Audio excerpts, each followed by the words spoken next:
Welcome, everyone, to the latest episode of Signals from Mars. I am Victor, as usual, and we welcome back Mr. Joshua Toomey. Josh, how are you, sir? I'm doing well, Victor, man. Always good to see you. Ooh, voice cracked right off the top. Always good. Well, this is you were on the very last episode of the Mars Attacks podcast. So that was episode 300 before the name change. And at this point in time, I've got some episodes in the can, but at this point in time, I've released 417 episodes. So about 120 episodes later, Joshua Toomey reappears on the podcast. So yeah, I mean, I was honored to be asked on for the last Mars Attacks, and then I did feel a little hoodwinked. I thought that you were like quitting podcasting, and then you were like, no, I'm just changing the name. I was like, oh well, I thought I was a special guest, man. you were. Was taken aback. Come on, that to me, it was a big deal to have you on 300. So here's the thing: when I started podcasting, it was the Wild West back then. There weren't a lot of people that were doing it, and little by little, people started podcasting. You came along, and it was like, "Who's this Josh Toomey guy?" You know, he's getting all these great guests. So I didn't know who you were. And then you see shows appear, you see shows climb over top of you and surpass you. And then at the time, I think it was shortly after you started doing stuff with Knotfest, if I'm not mistaken. And Yeah. to me, that was a big deal. I mean, I've never met you. We've always been very cordial online with one another. I mean, I would consider you a brother in podcasting, you know. Absolutely. Yeah. And to me, that was a big deal when that happened, to say, hey, you know, one of my guys is, you know, jump to a platform like that. That's a big deal, you know. And to me, I wanted someone for episode 300. I wanted someone to end that era of the show. I was kind of getting tired of asking people and reassuring them that it had nothing to do with the Mars Attacks movie. And also that's that's copywritten by Tops and, you know, whatever. I didn't want to run into any stuff regarding that down the road. And I was like, look, I already called the live stream Signals from Mars. Let's just call everything Signals from Mars and move on from that. It probably hurt me to an extent with social media and stuff like that. But you know, it is what it is. I'm happy doing what I'm doing. How about that? Yeah, absolutely, man. And, you know, it's wild how, you know, we're all peers in all of this, you know, you and Decibel Geek and Cobras and Fire and just all of the shows over the years. And it's like we're all bros, but at the same time, we're all like, what guests are they getting? You know, who are they talking to? What, Right. you know, what download number do they got here? Oh, they got 2 Blabbermouth articles in a row. You know, I don't know if that's me or if that's everybody, but you know, I definitely keep an eye on that, which is good because it kind of keeps the fire kind of burning under you too. You know, you don't get too complacent. You know, you have something to strive for. You know, I see shows now. I mean, like they'll be like brand new shows that come out of nowhere that just, you know, surpass all of us, you know, and like they'll just hit the thing right. Or you know, one of the most successful dudes kind of doing it by himself is Brian over there at Rockfeed. And you know, he built that thing from nothing to, you know, he's doing crazy stuff now. And he's still, as far as I know, he's still solo. You know, he doesn't have any crazy backing. He doesn't, you know, he's not affiliated with anybody. And that, you know, he's just a hard worker, put his nose down and put out some great content day after day. And, you know, now he's doing, you know, basically MTV Cribs style stuff on his channel where he's going to, you know, Five Finger Death Punch House and the Tech Nine's compound and things like that. So like he's kind of the dude that, you know, I saw behind me, and then all of a sudden, just like phew, like straight to the stars, man. But he's a good dude. I met him once in real life, and super nice guy. And anytime I've had a question for him, or he'll throw out some kind words my way too. So it's good to have him kind of in the bro category too. But yeah, I mean, not so much in the podcasting world lately, but I mean, a lot of the guitar YouTubers are kind of, calling it quits, and, Nick Nocturnal and those guys are kind of throwing in the towel, and, it gets to a point, I guess, where you just kind of, like, what do you do next? Or you get burnt out, or, what's the next thing? I mean, honestly, even this year, like January, I was talking to my wife about, this will be 10 years of Talk Toomey. And I was like, you know what? 10 years, good number, go out on top. And, I'm kind of burnt out. And then I do a podcast with David Ellefson. And after the episode, I was like, hey man, you ever thought about doing your own podcast? And he's like, I've talked about it and blah, blah, blah. And I kind of pitched him an idea. It's not necessarily what we do now, but I pitched him an idea, and he's like, man, that sounds awesome. Yeah, let's do that. And he's like, I'm going to NAM. I'm doing this stuff, the other thing. Let's talk when I get back. And as soon as he was done with a couple of things he had to do, I kind of had some graphics together, and, actually it was his idea to bring on guests. Like, I was just going to have a David Ellefson centric podcast, talk about Megadeth history, talk about his history, talk about what's going on with his life, things like that. And he was the one that wanted to bring on guests. So it was kind of funny to how he kind of came from not doing podcasts. He's a great podcast guest, as he'll talk your head off. Yeah. And that's kind of what I told him. I was like, you're a great talker. You have great stories. Blabbermouth picks up every single thing that you do. It's like, why don't you get paid for that? Why don't you keep all that good stuff for yourself? And that was kind of the basis behind the podcast. But yeah, it's been rejuvenating kind of doing that. And I get, kind of like what you're talking about, kind of ending Mars attacks, going full-time signals from Mars, just kind of got to mix it up a little bit. You can't just be doing the same thing each and every week for God knows how long we've all been doing this. Yeah. Yeah. Actually for me, 16 years. Yeah. So it's, yeah, I mean, I've had people, specifically in the last few years, tell me, well, your numbers are down because you don't interview enough people. Yeah. And my whole thing is, I want to make sure that this is still fun. So I'm still, talking to people about music. We're doing I hit you up for different album countdowns or stuff like that we do to have you vote on stuff. And I get a kick out of all that stuff, because that's kind of the conversations that I had as a kid with all my friends, collecting music and getting into bands and finding out who Megadeth was, who Anthrax was, so to me, it's almost therapeutic as well, where you, no matter how crappy your day is, you're like, all right, but I'm going to talk about, this album tonight, or we're going to talk about current events. And there's this one thing that I really want to talk about, or this band's set list or whatever. And it really kind of keeps things going. And I'm there with you, checking out, well, why did they get on Blabbermouth and my interview didn't? Right.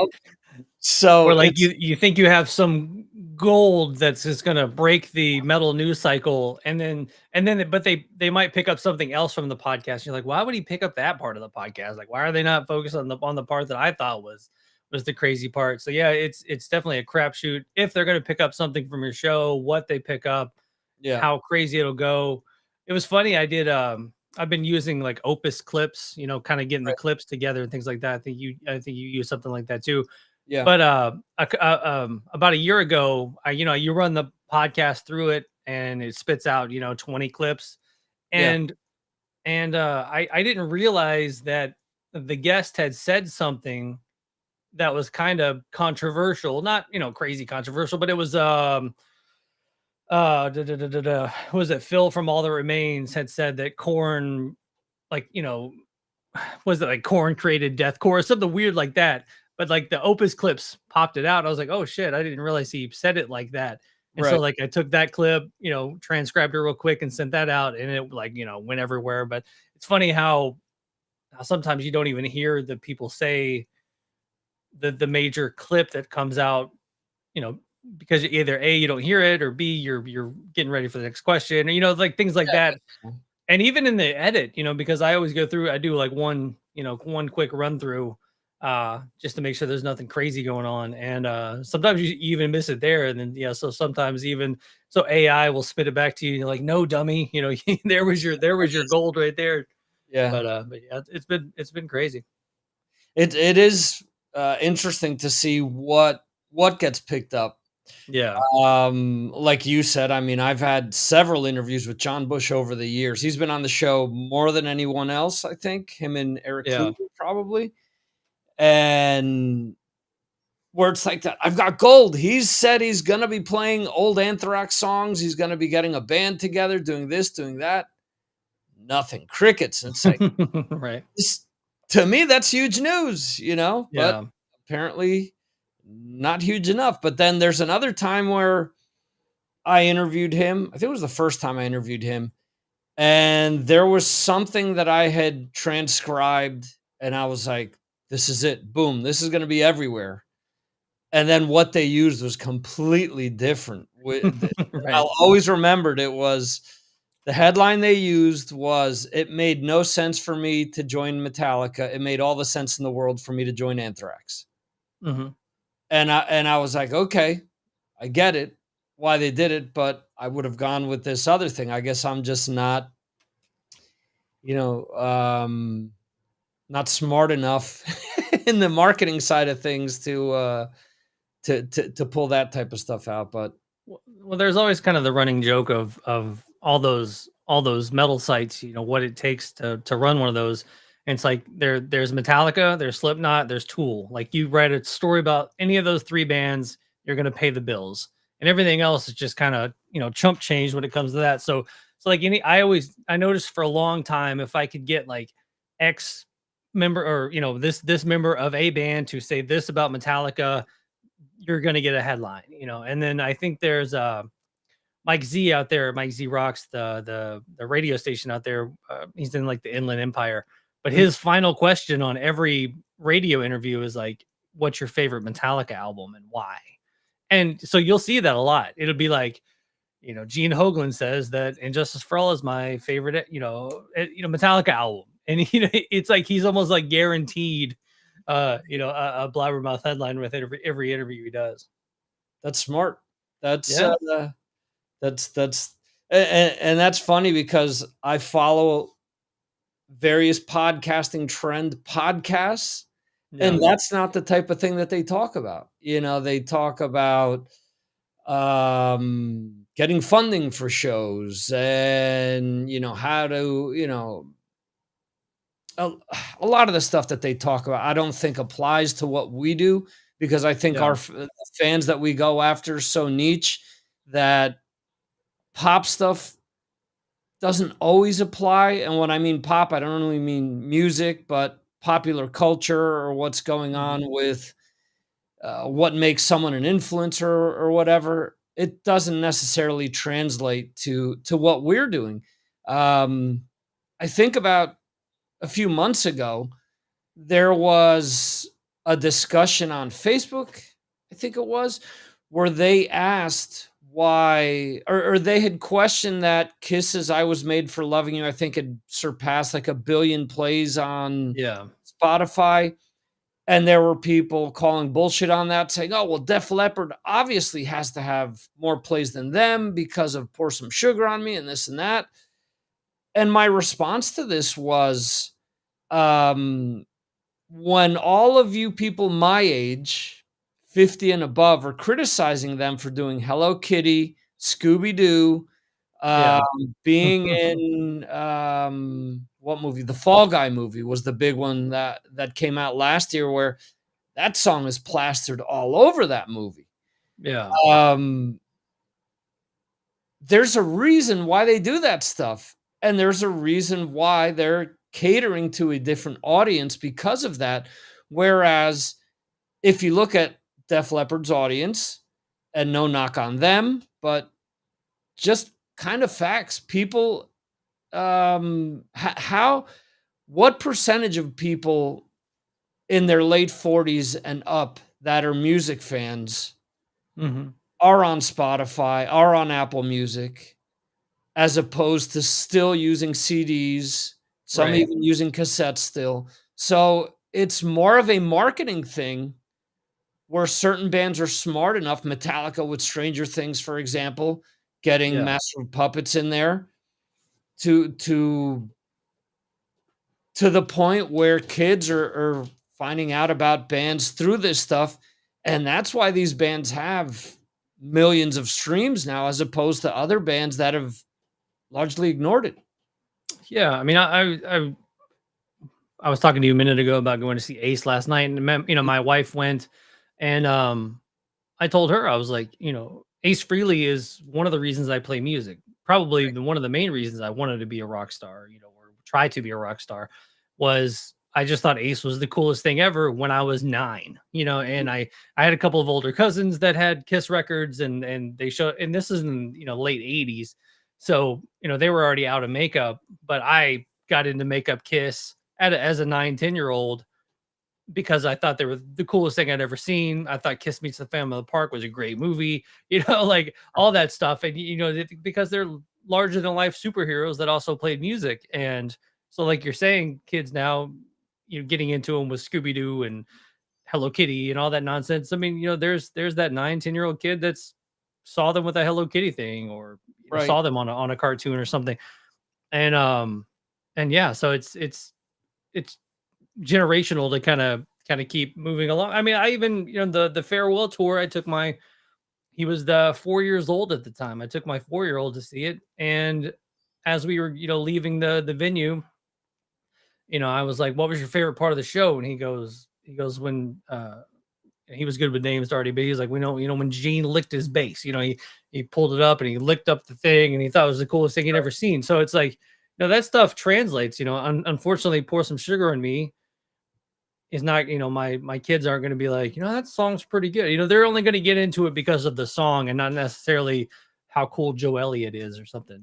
Right. They're going to get into Kiss because of the theatrics and the looks and the flying and the space and the fire and all that other nonsense. And so yeah, it's I can see it is wild that I Was Made for Loving You. It turns out to be one of their biggest songs of all time, but Right. where all hardcores are like, oh, Detroit Rock City or something is way cooler. But yeah, I mean, I Was Made for it's such a panned song in their career, and they were kind of trend jumping like they tended to do later in the career, but I guess it ended up working. All these years later, sure. Yeah. You know, um, for me, it's the same story. To be honest with you, I was Yeah. 4. My brother had a live 2, and there's a booklet in there that was called, I think it was called "The Evolution of Kiss" or something along those lines. Yeah. And I remember opening it to the page that was dedicated to Ace. This big picture of Ace with a smoking guitar, and I was like, "What is this?" And instantly, boom, I'm podcasting, all these years later, thanks Yeah. to seeing that picture. And, we were in London, late last year, and we had to go to these gates where Kiss took pictures at, Oh so yeah. it was one of these things. So I'm right there with you. The last time I saw Ace was for my honeymoon. We happened to be in LA, and he was playing at the Viper Room. And we're waiting in line to get in the Viper Room. And all of a sudden, I'm seeing Fieldy from Korn walking towards us. This suitcase, because there was Ace's show was the end of the Sunset Strip Music Festival, I think it was called, something along Okay. those lines. And it was Korn, and it was Ozzy, and Ace was kind of the closer. Everyone else had played out on the strip, but Ace was playing in the club. And so Fieldy comes up to the crowd and says, what's this line for? So this is for Ace Frehley. And he goes, Ace Frehley? Really? Seriously? He just walks to his car, drives off. Monkey comes by like 10 minutes later. I don't know who it was with him, but he had a woman under each of his arms and someone else, so he was walking with 3 women, gets into a Suburban, Good for or him. actually before he gets into the Suburban, says, kind of the same thing, "Who you guys waiting to see?" We're like, "Ace Frehley's playing at the Viper Room." "Oh, wow, that's cool, that's awesome, you guys gonna have a great time," and, Yeah. he high-fived a few people, signed a few things, got in the Suburban, and left, and, that show actually, Slash got up on stage with him and played Cold Gin, and, Oh yeah. George Lopez, the comedian, actually introed the show. So, Right. it was Nice. pretty neat. It was a neat Well, experience. probably much better than what we saw last night. So David and I had Rudy Sarzo on the podcast a couple days ago for the back to the beginning, kind of recap. We had him and Mike Borden on together. Dream team of lineup right there. And if you if you listen to the podcast, which I honestly, in the 10 years of podcasting, that's going to be top 5 interview of all time. I don't think Mike Borden and Rudy Sarzo have ever really talked about their individual time in Aussie. I Mhm. don't know how much time they've spent around each other. So like, and the only pushback on the episode was Mike does cut people off a little bit, but Mike had a lot of questions for Rudy. So honestly, it's funny. At one point, me and David are just sitting back, kind of listening as Mike is kind of interviewing Rudy, and but Rudy obviously in Quiet Riot opened for Ace Frehley last night, so I got a nice little hookup. Um, Rudy Sarzo, I think, what, 74 years old. Fucking, if I'm half as cool as that at 74, like, sign me up now, because I mean, Right. he came out there. They opened the show. He came out there. I don't think he stopped moving the entire time he was out there. He was playing the bass on his head, playing the bass up from under here, playing the bass over the neck. I mean, he was doing things that I've never seen anybody do with a bass guitar. And obviously, being a bass player, that's a huge thing to see somebody doing something I've never seen before, man. But I mean, he was rocking the whole time. They do a little bit of a Crazy Train. Johnny Kelly plays drums for them, so they do a little bit of a Black Number One in a little part. So it's kind of cool to kind of see that little shout out to Typo Negative too. But so Rudy comes out there and just crushes. Um, Slaughter was up next, and I know 2 Slaughter songs. Like, I just was never a Slaughter fan. So I Right. mean, they did like a 20-minute version of Fly to the Angels, Oh, which wow. was fine, and then they did whatever the other Up Up all All night. Night, Sleep, yeah, whatever it's called. I mean, those 2 songs crush. I mean, honestly, they were Mark Slaughter still got it, Bloss Elias, or not Bloss Elias, but Dana Strum up there, kicking ass. And I know they've still got that Zoltan drummer guy that's Yeah. just a showman. So I mean, it was all in all, Slaughter put on a hell of a show for a band that I'm not too familiar with, Mhm. of those of that era band. And I feel so bad for Ace's band, because Jeremy and the other guy, that's kind of been around the Nashville scene for a long time. Always been staples of the Nashville Rock and Pod. They did the rock and roll residency in Nashville. They Right. got picked up as Gene's band years ago, and then now they're Ace's band, and they're hell of musicians. Um, seem to be great dudes, and they start the first song of the set last night, and for about 20 seconds, I was super pumped to see Ace Frehley. I've seen him live a few times, and so I'm not like, I even joked kind of going into the show. I'm like, oh, here we go to see Ace kind of fuck up Kiss songs. But I said that tongue in cheek, thinking that, I mean, I know he's not 100% when it comes to guitar playing these days, but he's Right. still good, and it's still fun to hear those songs.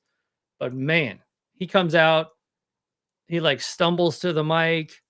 He's just kind of just strumming around on the guitar, and it was even my wife, who's not a Kiss fan, she just loves music. She was even like, something's not right here. Mhm. She knew something wasn't right, and he was slurring his words, and he was Wow. off a little bit. They did, one of my favorite Ace songs of all time is Rock Soldiers, Mhm. and I just silly song or whatever, but he just came up and he was kind of, which I guess he does on the recording. He kind of just talks the verses, Mhm. but he was off. He was like a beat behind, and the band was like trying to save it. I think we lasted 4 or 5 songs, and I was just like, don't want this to be the lasting memory of Ace Frehley for me. Yeah, Because yeah, I yeah. mean, because he came out, he was trying to do the cool Ace moves and stuff, and he was just a little bit off. And they would the sound guy would crank his guitar on guitar solos too. It was like it was normal, and then you knew Ace's guitar solo was coming, so they would crank it up.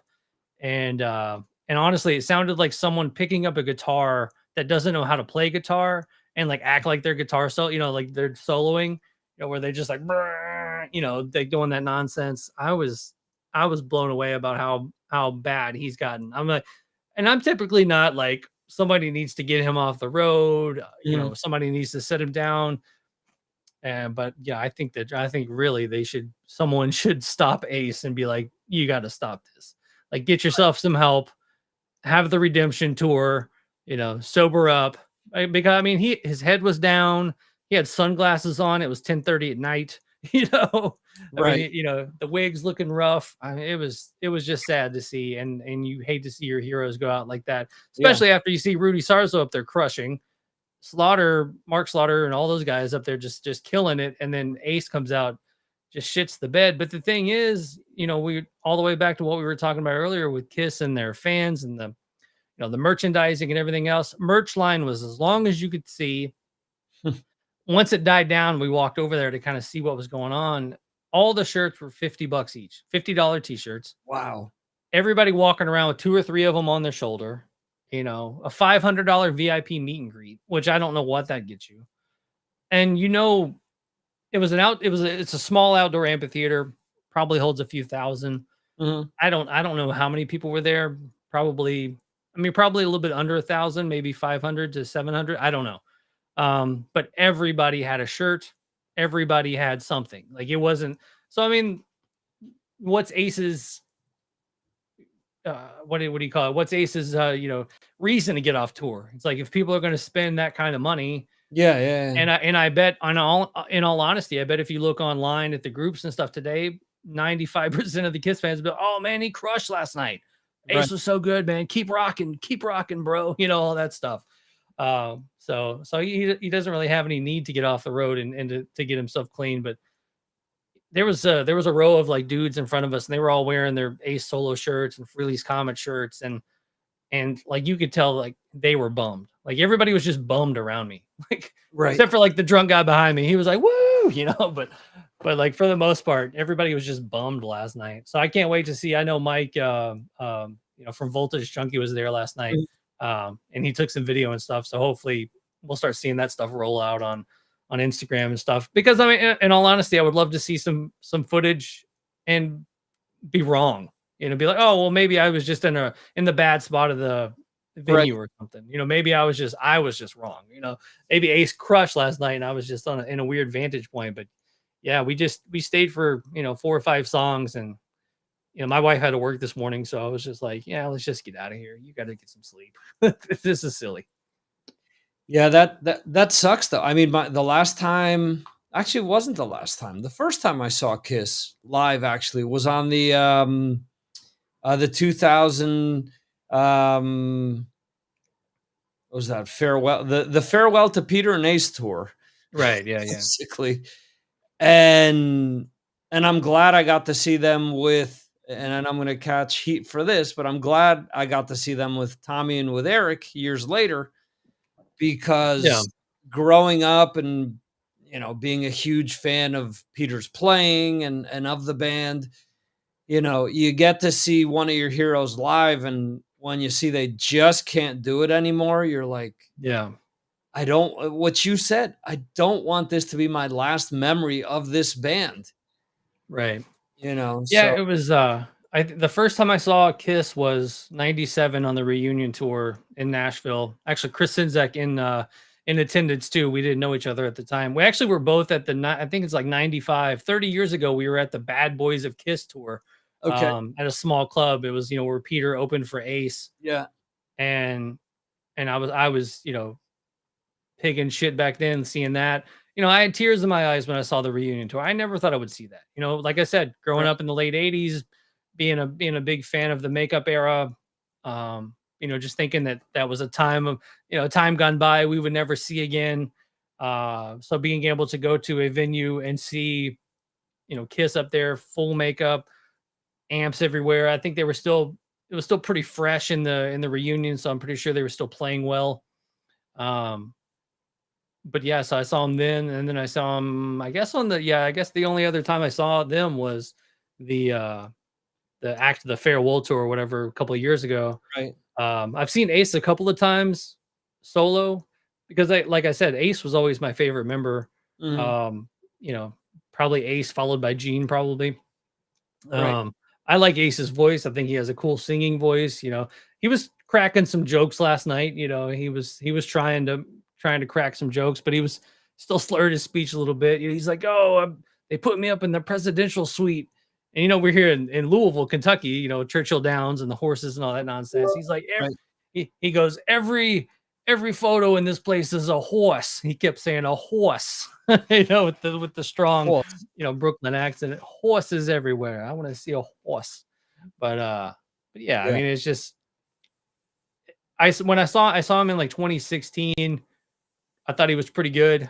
The band, this was a different band at the time with him, but I thought they were pretty good. But yeah, last night I was just like, "Oof, man, Ace, get it together, bud." Yeah, that's a constant behind the scenes comment with Sinzak and myself is as the years have gone by with Ace, the over enunciation Right? of his words. So A yeah. horse. Yeah. Horse. Yeah. I mean, honestly, and I'll catch flack from this from your from people that watch you guys, but I mean, it's just like the Back to the Beginning Black Sabbath thing. Bill Ward was rough. He was rough, and I get that he's older but man, the tempos were so slow and he was missing fills, and I'm just like, did he even practice for this, or did he just get up there and think he was gonna play some of these songs off muscle memory, from 40 Yeah. years ago? I unfortunately was in the middle of an 18-hour workday. Yeah. So I have not, I mean, I've watched clips online. It was Yeah. breaking my heart during lunch. I'm looking at my phone and there's a Facebook group with some of my that some of my patrons have, and I'm Yeah. in it. And they're, oh wow, Anthrax is playing Into the Void, and Yeah. it's Jake and Nuno and this and that, and I'm like, I'm missing out on all of this. It was going through my head, and then one of the other coaches at the camp that I was at 2 days later is like, "Hey, did you see the Back to the Beginning thing?" I'm like, "I was here working 18 hours with you." I'm like, Right. "How when am I gonna have time?" "Well, have you seen it since?" I'm like, "It was only available till Monday." I'm like, "We're here for 10 straight days. When am I gonna see this?" So, I'm Yeah. hoping that they release that on DVD or something in the future. Yeah. I mean, based on what, David Ellefson was saying during the podcast, he's saying that they shot a lot of behind the scenes stuff as well. I mean, I've seen some of the stuff, like with Sid Yeah. Wilson proposing to Kelly Yeah. and some of the other stuff. I mean, I'm assuming that'll be released and similar deal, go to charity. Yeah.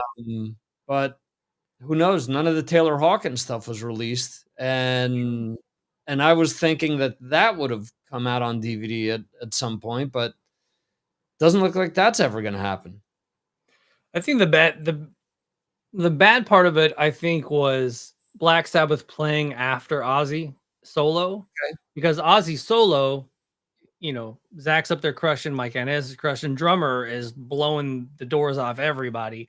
Yeah. This is Ozzy fresh. He's doing, Mama, I'm Coming Home, not a dry eye in the building. I'm watching at home, like tears in my eyes. Like, this is because you could just tell he wanted to get out of that chair so bad. And like, Mhm. he even says something like, I've been laid up for 6 years. So, I mean, can you imagine being basically bedridden for 6 years? Then all of a sudden you're in a soccer stadium playing in front of 40,000-50,000 people. I mean, Right. he was on fire. And then kind of the set change, And I don't know, man. Honestly, maybe if Black Sabbath would have played before Ozzy, which would have been blasphemy, maybe it would have left a better taste in my mouth. But yeah, it was like the tempos were so slow with Black Sabbath, and it was cool to see those four guys on stage. Don't get me wrong, but man, you could just see it in like Tony and Geezer's faces that they were not having a good time. They were just like, let's pick it up, Bill. And being in bands with over the years, and not to name names of anybody, but there are certain drummers or certain people you play with that it might suck to be stuck with them for 50 years. Like like that. I know Bill was great back in the day, and don't get me wrong, but I'm just saying, like, over the years, maybe they lose a step or whatnot. And so like the classic lineup of your band isn't maybe the best lineup of your band. How about that? Right. So it's just to have to get up there with your boys, and one of them's not pulling his weight. I guess figuratively, not literally, because once he pulls that shirt off, you're like, "Whoa, Bill!" Like, he's just up there, just not giving a shit, like ripping the shirt off at almost 80 years old, with just like he's like. But it was cool to see him. Glad they did it. I'm not gonna hate on that, but yeah, it was just sad to watch. Not as sad as Guns N' Roses though. Axl's that the Guns N' Roses performance of that probably took the cake of like, please don't ever do that again.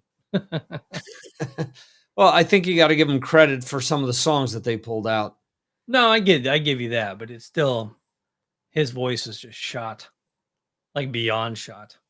But that gets back to the whole both Axl and both Bill get back to the Ace comment that you made a few minutes ago, where you're still going to have people online that will still argue that they're still great. They're still awesome. They're still, and I get it. They're reliving the best years of their life, seeing them, in concert. They're like Al Bundy reliving all those touchdowns.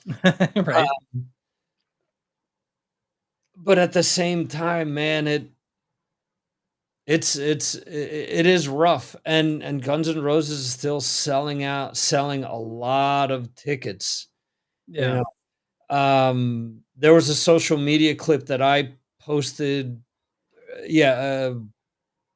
A clip that was posted recently that I responded to earlier today, which had to do with the fact that people were criticizing Metallica for screwing up the beginning of a song. And someone said, well, this is what they get for changing their set list every night. And I was pissed. I was like, are you serious? I'm like, you would rather see a band play the same set list night after night after night, whereas if they're playing something different, it may give you an excuse to see them, several nights on that tour, because you're going to find, you're going to see something completely different. And we've become so fickle with the internet, where again, it gives us a voice to be podcasters, but it also gives a lot of people that shouldn't have a voice out there the platform to rattle off dumb stuff like that. Yeah, I've seen those lately of where they kind of play the bridge to Master of Puppets a little wonky, or I mean, even back there's a clip I saw the other day of where James is like, what about it's time for Master of Puppets, and he just like he goes chomp chomp chomp chomp by himself, and like Lars picks up the set list, walks over to him, and kind of as a joking thing points out that he's supposed to be playing Whiplash, but it just shows that they're human, and they're not on a they're obviously not on a click, they're not on tracks, they're not on everything else. So I mean, I think I would rather see that than over, I mean, honestly, they could easily put part of Lars, you've seen it. You've seen those videos of like, is the drums or I've seen it all the way down to where drums are on tracks. You see the drummer back there hitting stuff, and he's like, wait a minute, he just hit a crash. You hear a crash, but he didn't hear, hit a crash, or, he's doing something crazy with the double kick. They could easily put, Lars's double kicks on tracks and things like that, just to kind of mask some of the stuff. But they don't, they're human, and they're playing the songs the way that they can at 60-year-old dudes. And so, part of it's commendable. Part of it's like, like we're seeing, you and I are seeing a generation of bands that like Slayer and Anthrax and Metallica, and Megadeth, and all the thrash bands are putting out some of their greatest material now because of technology and Yeah. the way that they can record these days. I mean, some of the later Testament records just sound amazing. The last few Megadeth records sound awesome. The last Metallica album, it's like the technology has caught up to the music to where you can get everything tight, make everything sound good. Because some of those early thrash records, as much as we all love them, they sound like garbage. Like they're like really rough sounding. And so now that they can kind of get in there and fine tune everything, they're putting out some of their greatest material. But we're also seeing a generation. You watch that Back to the Beginning thing, you're seeing old James Hetfield and old Joey Belladonna and old Scotty Ian, and just everybody's getting older, but they're still held to the standard of 1988 James Hetfield and Justice for All tour, and they're headbanging and rocking and doing this, that, and the other thing, and sweating and everything else. Because when you and I were growing up, and we're seeing like Herman's Hermits at the fair, they're up there just standing still, singing the thing, and not having to do much, or whatever version of the Temptations was coming to the coming to the state fair, things like that. You like the generation before us, their old guard could get away with standing there, the Mamas and the Papas and Jefferson Airplane or whatever was at coming through. They didn't have to put on a energetic crazy show where sweating and blah blah blah, everything going on. So our heroes, we're watching we're watching thrash metal get old, like old like grandpas and stuff, and it's fun to watch. Sometimes you're like, sometimes I'll see a photo of James Hetfield and I'm like, man, he is looking old. Like, you never think your heroes are going to get old, and then they do. It's just wild. Yeah. I did a show on Friday where we talked about the Back to the Beginning show with two people that watched the entire thing. Yeah. And one of the things they brought up was that Metallica had played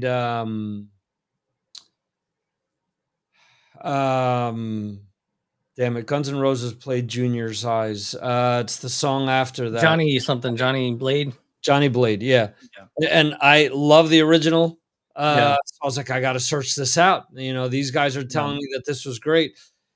And I I find it on YouTube. I push play, and my wife says, man, James Hetfield looks old. Yeah. Right. So it's what I said to her. I go, well, they are in their 60s. This guy's like at least 15 years older than me. I'm like, not too bad considering all the shit that they've done. And, they could be in a lot worse shape. So I'm probably more lenient than I should be with them because of how they've always kind of come across as being human to me. I mean, Live Shit Binge and Purge, they have mistakes in that they never corrected. Their live Metallica stuff, it's boom, out in 2 days and works and all. And and I think that's part of the reason why they're essentially the biggest metal band of all time, because they've kind of followed a tradition of Sabbath and AC/DC to the point of really emotionally connecting with working class people and showing that they're human and showing that, they go through the same shit that we do. And I think that's endeared them to so many people. So yeah, is Lars playing, Injustice for All note for note like he did back on the, Monsters of Rock tour? No, absolutely not. But just like you said before, I have a vinyl album behind me. I'm not going to point to which, but I saw them, and the drummer that was playing was not playing live. And there were parts of certain songs where it was heavy into double bass, and those drum heads were not moving. So for as much as people say, no, he was playing with a trigger. Like, yeah, you don't get how triggers work then. So that wasn't. It's funny, and I've started to see like bands all the way down to like local bands in the clubs, opening for nationals coming through that are running tracks and stuff, and I'm just like, get up there and just play. Like Yeah. I mean, there are certain bands, certain things that I'll let slide. If you've got a crazy instrumental part, or you've got a crazy, dubstep part, or anything like that, throw that on a track. I'm fine with it. But Right. if there's someone on stage that can play the part, let them play the part.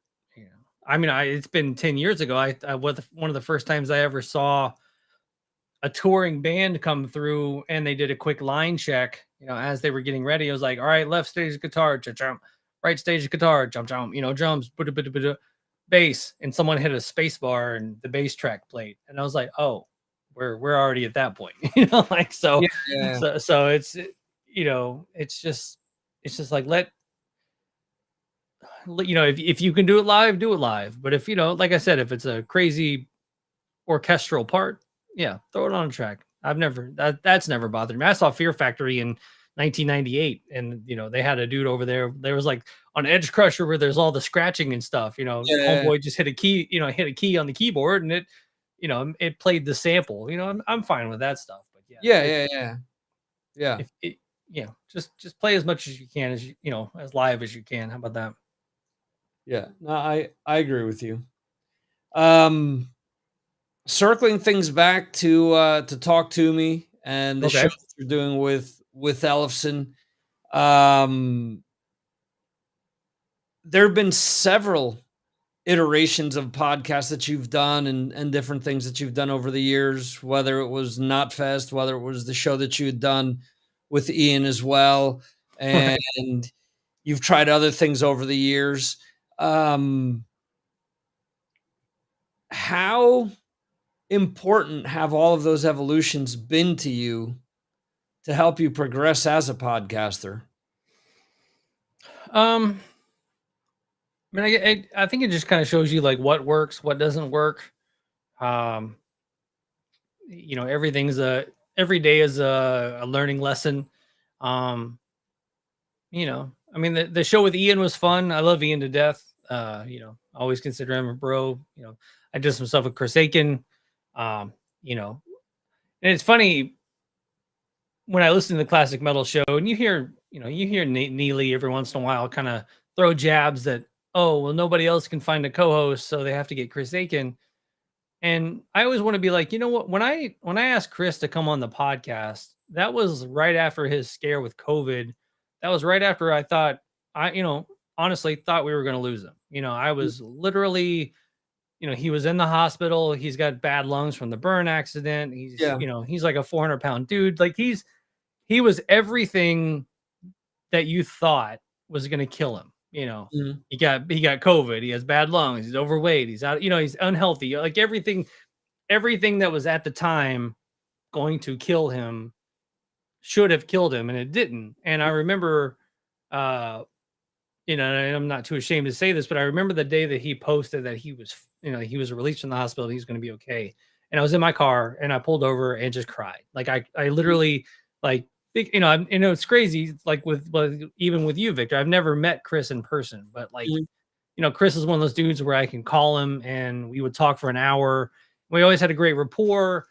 And I had been talking to Knotfest about bringing a co-host in anyway. And I was like, you know what? I'm going to do it. I'm going to ask Chris because, that's how much I thought of him, and that's how much he meant to me. And still does. I still talk to him all the time. Even last night, I'm texting at the show. I'm texting him while he's on air doing the classic metal show.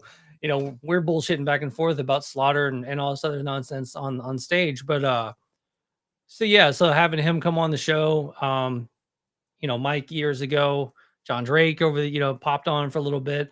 Mhm. Um, Part of me is like I was an only child, so I think like I don't play well with others. If that makes any sense. It's just like, you know, um, but with David, obviously David's the name on the show. It's his show. Um, And it does go back all the way back to, Adam Carolla's old thing, like, how do you become successful in podcasting? Step one, be famous, Mhm.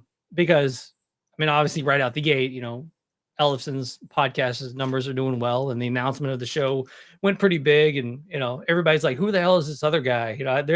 Those comments are my favorite. Like, who's the guy? Sometimes I wear my glasses on the show. It's like, who's the guy with the glasses and the beard? You know, I made a comment about Lars one day that honestly I don't think it was a negative comment, but everybody thought I was being negative. Like, who is he to say that about Lars? And all this shit. It is funny. Like, so no matter how much you do in podcasting, like, there's still a giant segment out there that has no idea who you are. Right. I mean, a lot of the comments early on, because David's such a talker, and some of these people, like, I get it. I'm like, why am I here? Like, there's a lot of times where I'm like, I don't need to be here. Like, I should just X out my box and just watch the show like a fan. Because if you get David and Frank Bello together, or David and Dave Lombardo together, or even Gary Holt, and the other day with the back to the beginning stuff, all that stuff, like, I wasn't there for. Those guys have known each other for 40 years, so they're just going to banter back and forth. Mhm. And I think we interviewed Maria Ferrara, Metal Maria. I'm sure you've dealt with her many a time with her PR company. But it was like 20 minutes into the episode, and I lean in. I'm like, all right, Maria, it's been about 20 minutes. It's time for me to chime in, as a joke, because a lot of times I see it too, where I'm just listening. I'm just watching because I'm a fan of podcasts, and I'm a fan of David. I'm a fan of, 90% of the people that we've interviewed. So I mean, I'm listening too. Mhm. So like I'll catch it to where I'll like these long stretches of time where I don't say a word just because I'm listening. I've always been a listener too when it comes to interviewing people. And so I'm kind of waiting for my spot to jump in.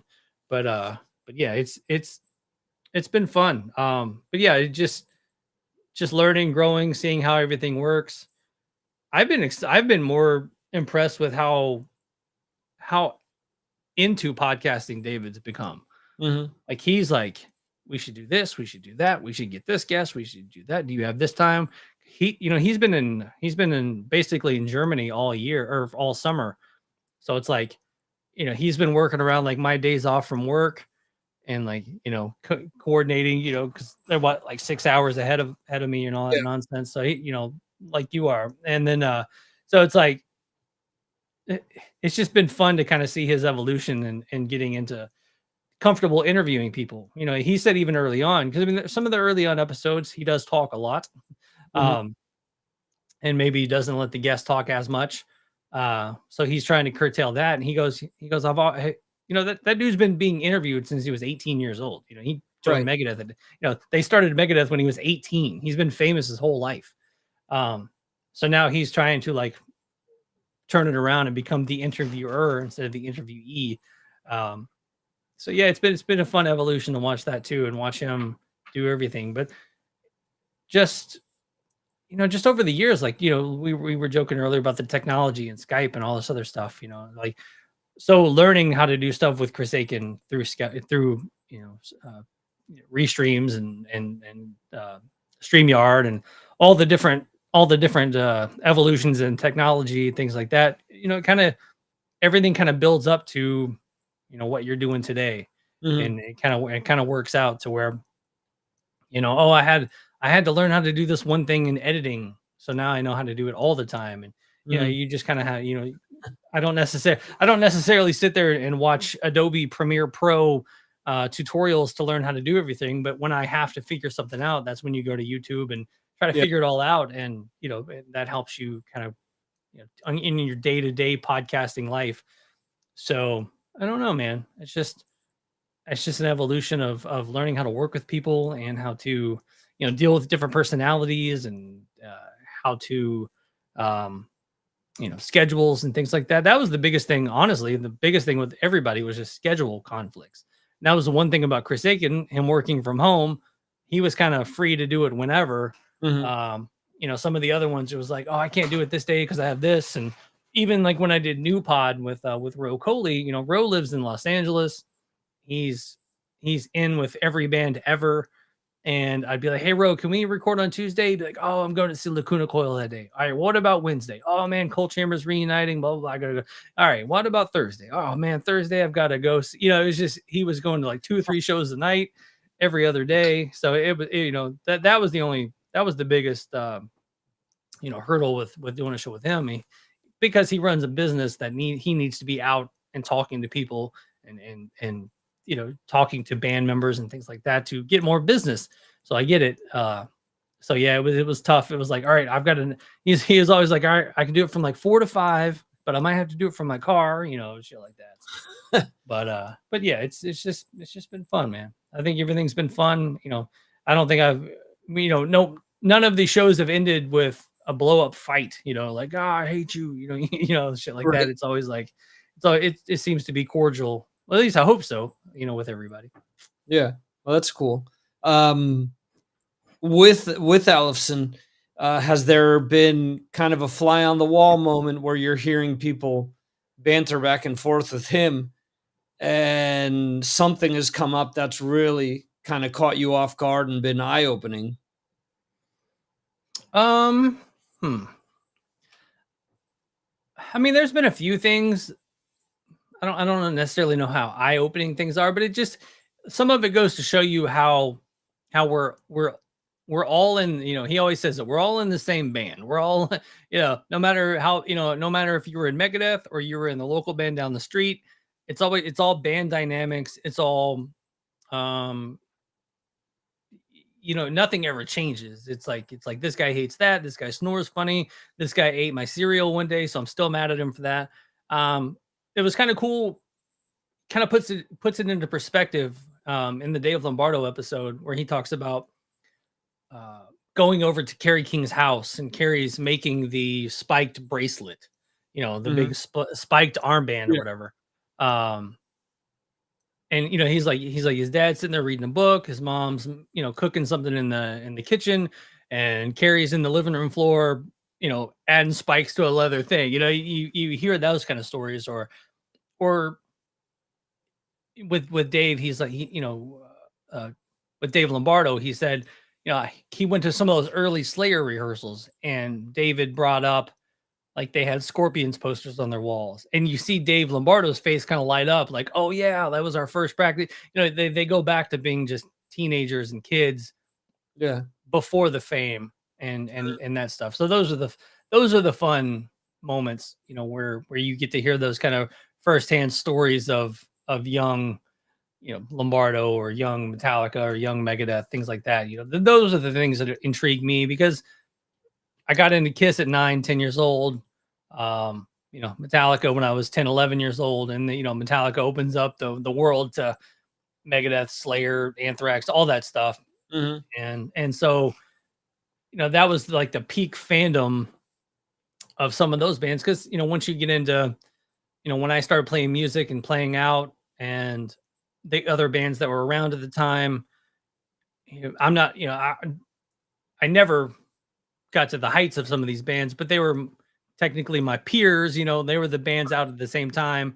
You know, the Corns, the Deftones, the Cold Chambers, all those bands were just kind of bands at the same time as I was trying to make it in music. So like they were the competition rather than the fan. You know, my fandom being as big as it is for some of those thrash metal bands, or even some of the, you know, the early death metal bands, the Obituaries and Morbid Angels and things like that. So yeah, so some of the guys we have on, when I'm hearing David talk to them about back in the early days, back in the Bay Area days, all that stuff, that's when I'm just like the happiest I've ever been on some of these, you know, podcasts where I'm sitting there just listening to, you know, the first episode we did was Frank Bello from Anthrax, and David, Frank had just put out like a signature series bass through Spectre. So David's like, hey man, why don't you pull the bass out and, you know, kind of show it off. And as Frank Bello pulls out the bass, David picks up one of his basses, and he asked Frank to show him the riff for Room for One More, I think.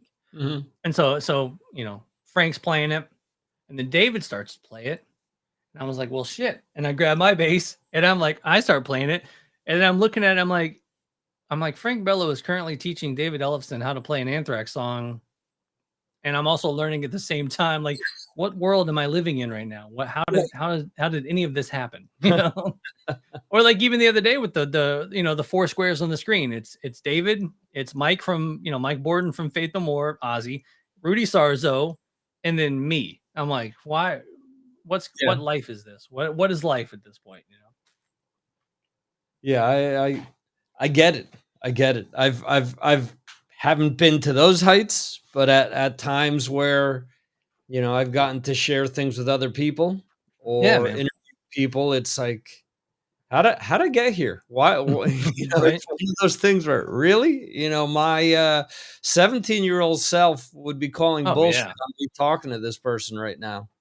The biggest thing from the podcast is just David and I's friendship. Like, Right. he'll text me.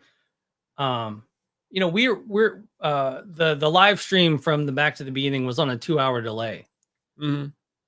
He texted me that he had a good show before the live stream had even gotten to us. Oh, So wow. like he played in front of all those people because I just anytime he has a show or he's doing something, I'll hit him. Hey man, have a good show today. Good luck. Break a leg, all that, whatever. Yeah, So I hit him up earlier in the day. I'm like, hey man, crush it tonight. Well, he's like, thanks. And then before the live stream even happened over here, I get a text, hey man, it was awesome. He don't wow. have to do that. Like Yeah, he's David Ellefson, but it's still just cool that he wanted to let me know how the show went. And then I had some questions about him, because I think we were going to talk about the Primer 55 thing, but I had a couple of questions about that for him the other day, and we had like a long, heartfelt talk. Like he was kind of laying out some stuff, and what he thinks I should do with this, what he thinks I should do with that, and I'm just like, I get off the phone, and I'm like, I just talked to David Ellefson right. about my life and what some decisions that I should make with music. Mhm. I met David when I was 15. They were on the euthanasia tour. They had it was a Megadeth canned food drive. And if you donated 10 pounds of food to the local food bank, you got a special backstage pass. Mhm. And so me and a buddy of mine did it. We go down. I mean, it was kind of a cattle call. We were in the arena seats all lined up in one row, and then Megadeth was in the row ahead of us, turned around, kind of coming through, signing everything. And that Right. would have been the first time I met David in January of '95. To tell that kid that in 30 years you're going to be like having a life conversation with Right. David Ellefson about your music career. It's just like, what's going on? None of this makes any sense. Right. Yeah. I've had people tell me, "Well, you have my number now. Hit me up whenever you want." And I'm like, "Love your music, love talking to you, but I'm not gonna be Right. hitting you up and saying, 'Hey, did you check out the Dodgers game last night?'" Right. So it's cool Yeah. that you've actually, you've got some common ground there, and you're at a place where you have a friendship with him where you can do that sort of stuff. Yeah. I just feel weird and out of place doing something like that. Oh yeah. Like yeah, you definitely get those numbers and you're like, like, hey, I've got some crazy numbers in my phone from Yeah, over the years from interviewing people when they're like, hey, give me a call on this, blah, blah, or text me on that, something like that. And I would never call them. I would never text them. I would never do anything unless you were like really, because sometimes you'll have these interviews and I always joke, I'll get off an interview and I'll go upstairs and I'll talk to my wife and she's always like, how'd it go? And I'm like, oh, I have a new best friend, because sometimes you get yeah, off these interviews and you really click with people. And if you have a common ground that's not like, hey man, I loved this lick on an album. But if you had common ground, both like the certain football team, or you knew that they liked a certain football team and you want to razz them a little bit, any of that stuff. Um, I get, but there are a few people like, hey, if they put out a new song, I might hit them a text like, hey man, loving the new track, just kind of giving them something positive. But I don't ever expect like a bro down. And I was even talking to Mike from Voltage Junkie last night about that. Was, sometimes you'll get tickets to a show and they'll throw in a backstage pass.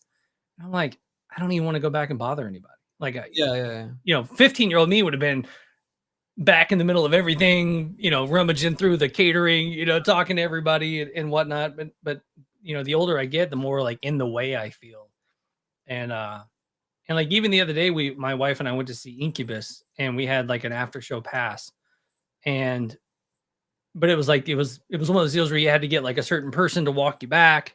And so we were like waiting for that certain person to walk them back, but then they had an emergency, so they had to leave the venue, but we didn't know. So we were just like standing there in the way of everybody trying to, all the trucks come in to move the stage and everything else. And I'm like, let's just go. Like, I didn't realize that I was waiting for a certain person and they didn't come. And I'm like, I'm not going to do this. Like, let's just get out of here. Yeah. It's just too much at this point. But it's, last night at the Ace Frehley show, David's like, make sure you go, you go say hi to Rudy.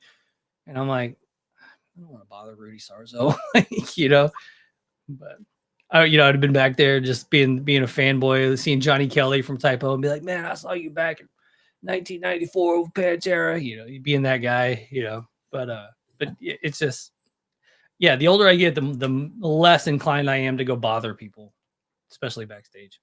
Yeah, no, I'm right there with you. And it's funny because that Ace show that I mentioned with that Slash and George Lopez were there. My wife's like, let's go meet him. I'm like, leave him alone. Just enjoy the show. They're at a booth. They're watching Ace like we are. Just, it seems like they're chilling and no one's bugging them. Let's not be the ones to go bug them. So I get it. Yeah. I mean, there, a few people I might want, maybe if Hetfield was out there, I might wander over and, hey man, I'm really sorry. Can I grab a quick photo? Like, just give me the photo and I'll get out of your face, that type stuff. Yeah. But yeah, I mean, luckily when I was 14, 15, 16 years old, my friend Jeremy Owsley and myself would go and just, chase down buses and stand behind the venue for 8 hours and, just any of that stuff to get a glimpse of our heroes and talk to them, maybe get a second. And honestly, that might've been like some of the early inklings that I was going to get into podcasting. Obviously that was before podcasting even existed, but I always try to think of one question for the person that was maybe a little bit left of center, that it wasn't just, oh my God, I loved your new album. Like I might try to ask him something. I actually met Mike Borden in 1997. And he was kind of coming down it was a Faith No More show. After the show, he kind of came to where all the fans were and kind of did a quick, run through. And he was like, sign, boom, walk away. And when he got to me, I looked at him and I for some reason I looked at him, I go, there's something I've always wanted to ask you. And he stopped and he looked at me and honestly, I forgot. And I couldn't think of it like the top of my head. I was like thinking, and then all of a sudden I go, Cliff Burton, because he grew, Mike Borden and Cliff Burton grew up together. Mm-hmm. And dude, Mike stopped in his tracks and just talked to Cliff Burton with me for 10 minutes. That was his, his best friend growing up kind of thing. Yeah. And so I always tried to not just be like, oh man, Epic's a great song or something. You gotta hit them with something that'll make them stop in their tracks. But I'll never, that's one thing. And honestly, I didn't even get a chance to tell him that with the interview the other day, but that's always been one of the cooler looking back on my life moments is when, Mike Borden stops in his tracks to tell you about his friend growing up, Cliff Burton, which, I mean, you have friends like that. I'm sure, you grew up with somebody, and if they would have became a successful musician and passed away and all that stuff, like, he's not to you, he's not Cliff Burton. He's your best friend, Cliff Burton. And I think that there are a few people in my life, if they would have passed away at a younger age and someone asked me about them later in life, I would love to talk about my friends growing up, So yeah, that was very cool of him to do that. And it was super cool of him to do the podcast of the day, because other than the Dean Del Rey podcast that he did a few months ago, I've never really seen Mike Borden on a podcast, to sort of get, and he was great. Like, I don't, if you get a chance to listen to that, like even Senzak texted me. He was like, Mike Borden should have his own podcast because how well he spoke on it and he had great stories and all that stuff. But it was fun. You're gonna have to start the Toomey podcasting network. Yeah, just you get all the famous people in there. Yeah. That's funny though. That's the one thing where before seeing a show, you've got two things that come to mind. All right. Can you jump up on stage and play with them if they need in your case, right. a bass player? And what are you going to ask somebody if you run into them so that you can engage them? So yeah. Cliff Burton, that's cool. Yeah, no, it's always been fun, man. But yeah, that we made it more of a game, almost like a hide and seek game, like.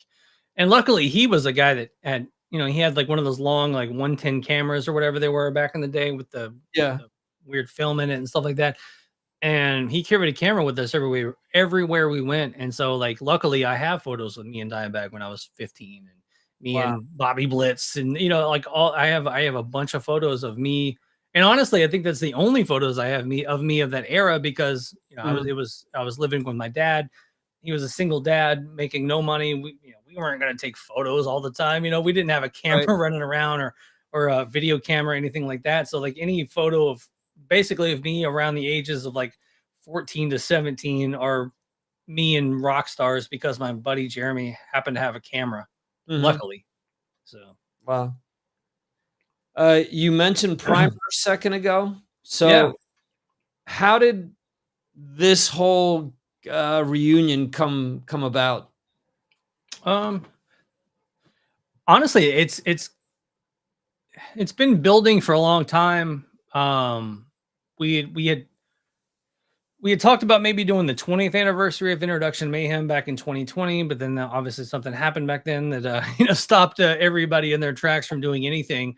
And then Bobby Burns hit me up maybe late last year, maybe early this year. And, he was having trouble with his liver, just some health issues. And he literally told me, he was like, hey, man, if you get a call from this certain girl and she says that I've passed away, I want you to be the one to break the news. I'm like, don't put that on me. Yeah. Kind of thing. But I mean, he truly thought he was, on his deathbed or whatever. Because that's the kind of the diagnosis the doctors were giving him. But he luckily, he's down in Dallas, Texas. He's, they've got some good, I guess, liver doctors down there. They went in and got him back going. And maybe kind of being right there close to death or whatever, he hit me up and says, if you want to do this, let's do a show. I'm like, all right. Which it's funny, if you ask Preston, Preston Nash, the drummer that we have for this, that was the drummer of the new release era, things like that. Anytime we talk about getting back together, I'm like, I want a classic lineup. Obviously, Jason passed away, but I want at least 3 of us to be somewhat classic, from the early 2000s. And so I'm always like, we got to get Preston. And Preston I live in Louisville. He lives in Indy. We're like an hour and a half, 2 hours away from each other. So basically about once a year, I hit him with the text, hey, if we get this together, will you do it? And he's always like, yeah, but we'll see what happens, kind of thing. But this last time, Bobby comes out and he's like, all right, man, if you want to do this, let's do it. I contacted Mikey from Snot. I was like, hey, man, who's dealing, it's kind of the same situation. Classic band, singer passed away, anniversary of a record, kind of stuff, all that stuff kind of lined up similarly. So I was like, hey, man, what's the name of your booking agent? He gave it to me, and I emailed the guy and I'm like, hey, man, would you be interested in dealing with a Primer 55 25th anniversary? And an immediate yes. Like, he jumped, the booking agent jumped right on it. And I was like, so I kind of, put to it, lined everything up, got everything going. And it's been fun, man. It's like Bobby's fired up again. It's fun to see him kind of be Bobby Burns again, kind of be in charge of a band, Bobby Burns, and getting everything together, and being a shithead again sometimes, and things like that. He's gotta he's kind of, hey, I need this today. I need this done by blah, blah, blah, all that stuff. Like, it's as much as, sometimes he can be a little overbearing when it comes to that stuff. It's been awesome to see that guy again, because there for a long, I mean, when all this stuff was going down with his liver, like he told me he was proud of me. And for him to say that, like, I was like, oh shit, he really is dying. Like, so to kind of see Bobby kind of come back to life, the last few months has been awesome. And from what came, from what started out to be one show, turned into a possibility of opening on a bigger band's reunion tour, which kind of fell through, turned into, well, let's do our own little run. And, now it's like, there are more tours like being booked as we speak. And I'm just like, I'm ecstatic for him. I'm ecstatic for the band. I want to see Bobby back out there, because Bobby's one of those musicians that should be on stage, should be playing. I sat in the studio one time with him.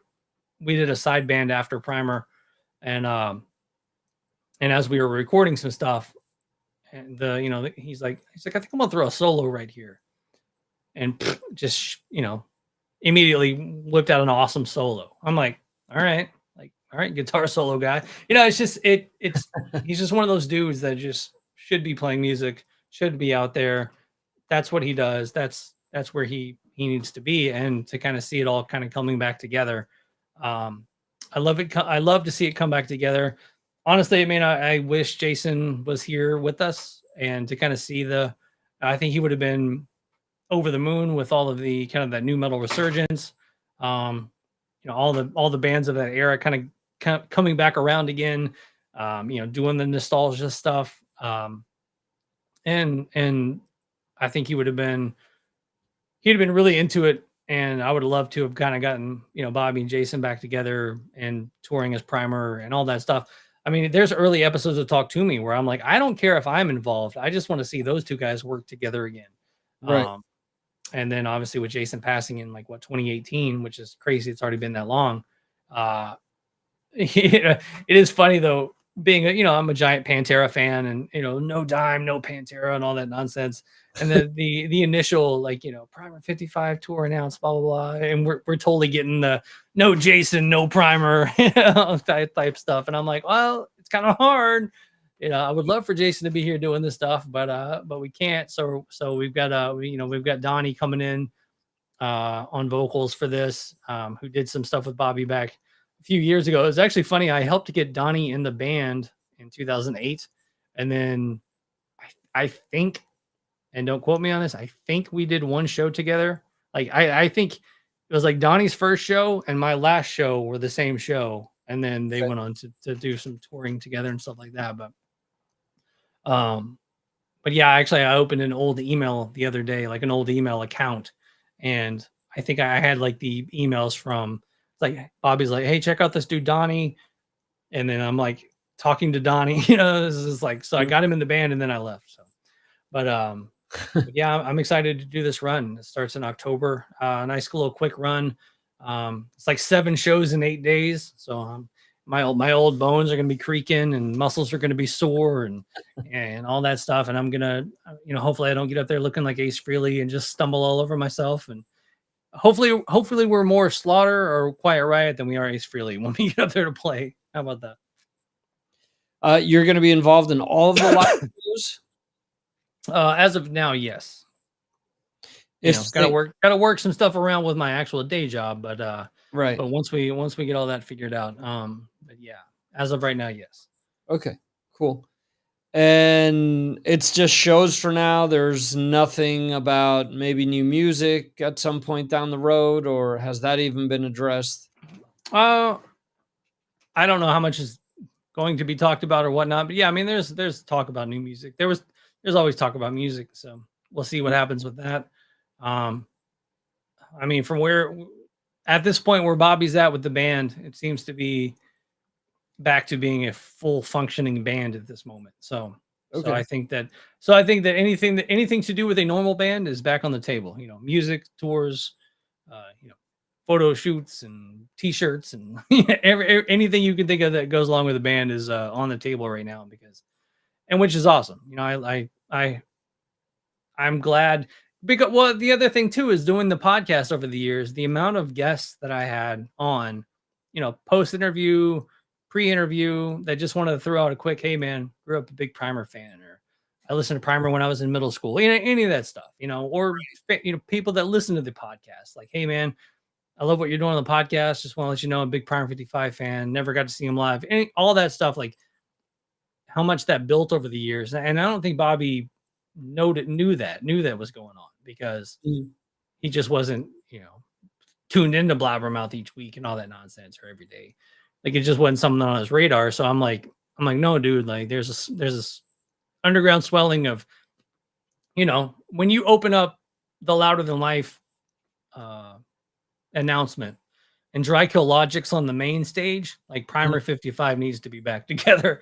Right. You know, and I love Dry Kill Logic, and that's not a dig at them. I'm just saying that, like, that's just that goes to show you when Spine Shank and the Union Underground and Head PE and all those bands are like main stage bands or high up on the bill on the side stage bands, like that just shows you that Primer needs to get their asses back together and get back out there, you know.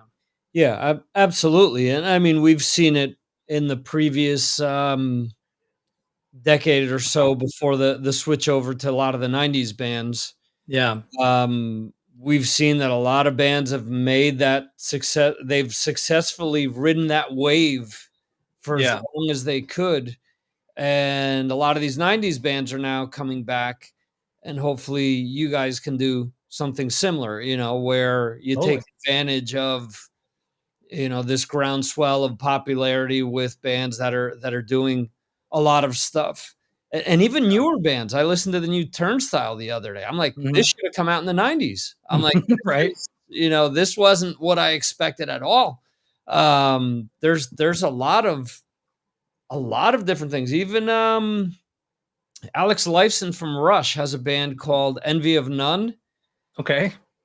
And that sounds totally 90s alternative rock. I mean, it's ridiculous, and not in a Nirvana sense. It's like in a garbage sense, you know. It's something like that has caught a lot of people off guard. And I know that a lot of Alex Lifeson fans are like, why isn't he doing something more like Rush? Yeah, right. And he's basically said, you know, I found this singer, she's great, and she allows me now to write in this, you know, this form of music around her voice. Yeah.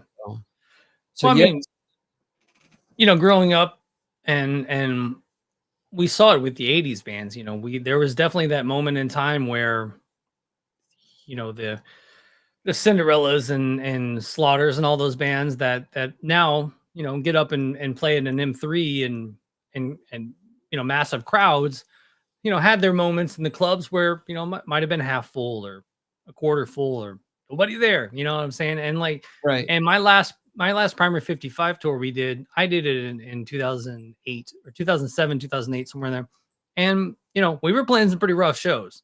And I always joke, it was like there might be 30 people in the crowd, but like there were 30 fans, and it was different. There was a difference between being in like a local band and there's 30 people in the crowd and you're trying to win them over, to like you're playing in front of 30 people and they know all the music and they like, you know, hadn't seen you since Ozfest or never got to see you. So like, this is their moment with the band. And like, so you're on stage and you're looking out and it's, you know, a 500 cap room with 30 people in it. You might as well have been playing to an empty warehouse, and they're in the crowd watching one of their favorite bands. So so you still have to like put on that whole, like, if it's 5 people or 500,000 people, we're going to play the same show, like all that nonsense. But you have to like do that. You have to like get your mindset around that. And it's not easy. It's not like you can just turn that on, you know. You have to like put on a good show for the people that are there, because like I said, they are truly fans of the music and they are so pumped to see you. It's not their fault that they're one of 30 people, you know? So you're like trying to put on a good show. But I think that this time around, you know, we're hitting that nice pocket of nostalgia. You know, people of our generation or our age range might have a little bit more disposable income, you know, come out, relive their youth a little bit. I mean, that's what I'm doing, you know, go out and relive my youth a little bit too, you know. Right. I hadn't been on stage. Actually, I hadn't been on stage since I think in 2011 I got up with Primer and did Loose with them in one time. But other than that, I got on stage a couple of years ago at a new metal night. It was a Mm. new metal night here in town. They invited me to play 3 songs. I did a Corn song, Deftones song, whatnot. And I was just like, oh yeah. And my wife had never really seen me on stage before. And she was like, oh, she's like, I've never seen you that happy. I've never seen you smile like that. So it's like, whenever this type of stuff comes up, she's like, I can't say no. She's not going to be like, you can't go on tour. She's like, I know that's what makes you happy. You're going to go do what makes you happy. I can't take Right. that away from you. So, I mean, so I've got an awesome support system. And, just to get back out there, my kid's a little bit older. So it's not like, I'm leaving them. That was the one thing that, what got me off a tour to begin with was my son was about 2 or 3 at the time. And, we're out there playing to nobody in these shit clubs, making no money. And I get a call from my son's mom. We weren't together, but we were cordial and everything was fine. But she was having a day. She was stressed out. I could hear him crying in the background. I'm out here playing to nobody. And I'm like, what am I doing? I was like, I need to go home and be a dad. And then, now my kids are, my youngest is about to be 11 and he thinks it's cool what dad does. He thinks it's cool that dad plays music and he can get on stage and do things like that. So, and he's at more of an age where I think he would understand, hey, dad's gonna be gone for a couple of weeks, but I'll be back, to Mm. where he's not like 4 or 5, where he just doesn't understand. So I'm excited, man. I think everybody, I think it's a good time to go back out. I think it's a good time for music. I think it's a good time for shows. I think it's going to be fun and get back out there and play for everybody. It's going to be fun. Cool. That sounds really awesome. And like I said, I hope it all works out and Yeah. you're able to get the planets to align there and that you guys are able to take this as far as you guys can. Yeah, definitely. I think it'll be fun. Hopefully next year do all the Danny Wimmer shows, get on some festivals. Maybe another band will look on the lineup and be like, why is Primer 55 on the main stage? Like, like we got to get our band back together. Like, this is a bunch of bullshit. So yeah, I think that'll be fun. Hopefully we'll be that band to somebody else. There you go. You'll provoke the Boba Flex reunion. Right. Yeah, there we go. Yes, yes, Baco. I know that they're still together, kind of as the Right. lonely ones, but Boba Flex, the original Boba Flex. What else did I have here? Oh, last question for you. All right. You have 2 things regarding the Deftones behind you. What did you think of the new single? I think it's funny, man. My wife is like, she likes like 3 bands, and Deftones happened to be one of them. And we were out, and 6:00 Eastern was when it dropped here. So like we were in the car, and she was like refreshing Spotify, and as soon as it popped up, she played it. We listened to it like probably 10 times in a row. I think it's a good indicator of what the album is going to be. It wasn't anything groundbreaking. I think it'll be a good song if they play it live. It does seem to be, good for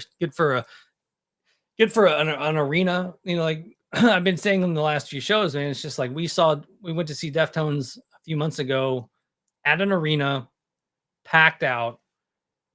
I'm like, what's going on? Because Deftones have been a lot of people's, like a lot of bands' favorite band, and they've inspired a lot of bands, not just new metal bands, but like shoegaze bands and hardcore bands. Like they're one band that like everybody can kind of go back to and agree on when it comes to musicians and things like that. So we go to the show in Nashville, and it's the crowd's like 50-50, like 40-year-old dudes and like teenagers, and we're like, where are all these kids coming from? Like they're all dressed in baggy pants. They're all like they look like me in the 90s. And we looked around, and it was crazy. Like we took my stepson, who just turned 18. That was his first ever concert, and he's blown away. And they crushed, and it was such a good show. Like they had all the lights, and they had all the screens, and they had all of this and that, and they put on one hell of a show. It's probably one of the better Deftones shows I've ever seen, and I've been seeing them since 95, 96. Yeah, new single. I'm definitely looking forward to the album. I think it's a good song, and I think it's just a good precursor to what's coming. So I can't wait for the next single. How about that? Yeah, I've seen them once, middle of the day at a festival here in Spain, hotter than hell, and Right. and it was like a religious experience. It was one of the best shows that I've ever seen. Yeah, So it was they do that, amazing. man. Got to see them and Faith No More on the same bill. So we Oh went wow. home happy. The that 97 Faith No More show that I saw, opening band, Limp Bizkit. Yeah, yeah. little known Limp Bizkit, pre-Faith Limp Bizkit. So there you go. Yeah. Awesome. Yep. I appreciate you hanging out for as long as you have today with me. This has been fun and easy to do, and hope that this comes across that way to anyone listening or watching this episode. So, anything you want to mention before leaving? Anything you want to promote? No, and just if you're in the area of any of these Primer 55 shows, please come out and say hello. And then obviously check out the David Ellefson show on the David Ellefson David Ellefson YouTube channel, or just search your favorite podcast app. And then Talk Toomey is going strong. That's actually, I think the next episode is Cliff from Dry Kill Logic. So Oh, wow. so there you go. So I think that'll be a good one to get out there. But yeah, it's just it's a wild ride, and come jump on it with me. Awesome. And on that note, we will end the show. Thank you, Mr. Toomey. Hopefully it won't be another 120 episodes before I get you back on here. Crazy, man. Yeah, always good to see you. Always good to talk to you. Yeah, absolutely. On that note, folks, we will see you next time right here on Signals from Mars. See you, folks.